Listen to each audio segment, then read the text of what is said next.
everybody. Welcome back to That Consulting Guy. I'm James, That Consulting Guy.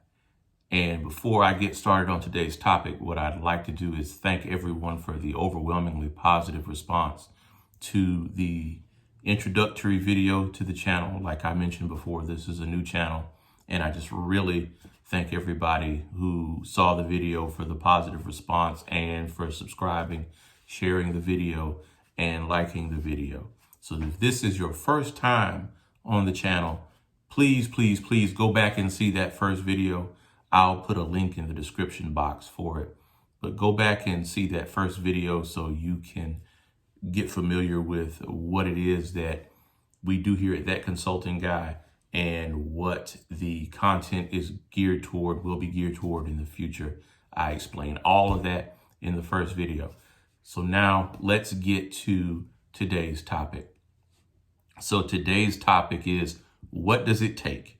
A lot of people have asked me, or have seen things that I would post on social media about work, like for the travel and things like that. And they say, well, what does it take to get a job like that? What do you have to do?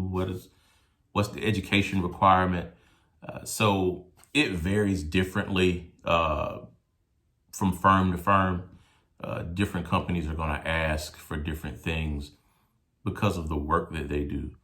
Now, my company, which I will not name, my company is more of an operations management consulting company. So we're a little bit more hands-on than, say, a PwC or one of those other large firms out there. A lot of times we are down in the trenches with the operators and supervisors, trying to bring that thing that they're trying to achieve, helping them bring that thing to life. So what we require may be different than what you might see at a lot of larger firms. So the requirements that I'm going to give you are what my company requires. Different things, different companies are going to ask for different things. So just bear that in mind when I work down this list. So it's 2 to 5 years in business-related experience. They would prefer a business-related undergrad degree. I'll talk more about that later. Advanced computer skills. So definitely you need to know your way around Microsoft Office, especially Project and Excel. You'll spend your life in Project and in Excel. Trust me on that. Business process work experience. So how things work, process improvement projects, things. If you've got that stuff under your belt, that's definitely a help. Strong communication skills. That's a big one. This is a client-facing position. You might be talking to an operator on a plant floor one day. You might be talking to his supervisor or manager the next day, and you might be sitting in a meeting with a vice president on the third day. So you've got to be able to communicate very well, because you will touch almost all aspects of the business that you're there to help. Then the standard stuff, a valid driver's license, a clean criminal history is definitely helpful. And finally, a Canadian or US passport, because with my company, it is almost 100% travel. So those are the things that, like I said, my company, and then there are other companies that are very similar to mine that do this type of consulting, that this is what they look for when they're looking for a candidate. Now, as far as the business-related undergraduate degree, like I said, I would speak more about that later, so let me tell you about that.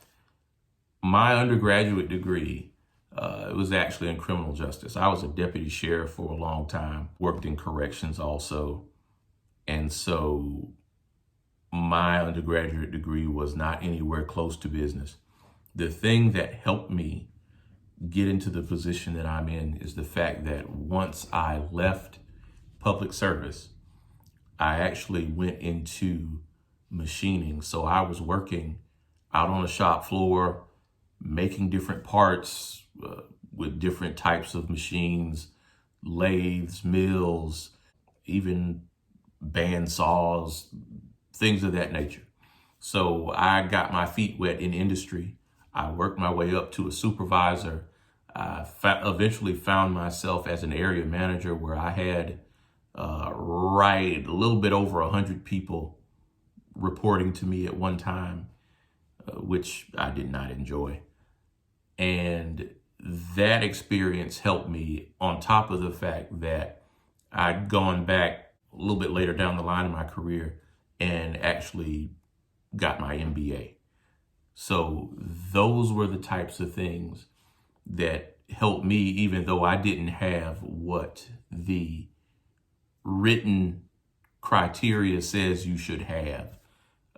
There are other ways around it. If you've got an advanced degree, if you've got a long list of experiences that can be used, you can find yourself getting into one of these positions. I had a conversation with my operations manager at the time. He's since made vice president, but I was having a conversation with him once. We were talking about just some of my background, and he had even mentioned that having been in law enforcement, I would have been somebody he would want to hire because I knew how to influence change.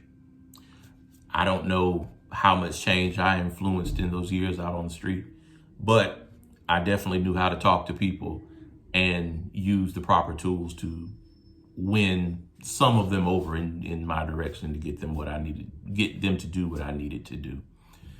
So that being said, there are ways around if you fall short somewhere, either in an education area or an experience area, there are some ways that you can make up for that.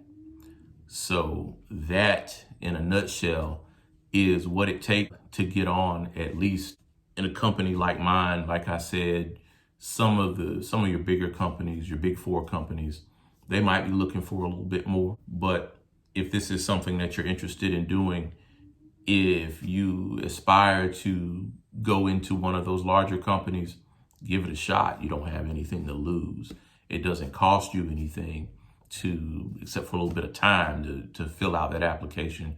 Or before you fill out that application or send a resume, pick up the phone, talk to somebody in recruiting.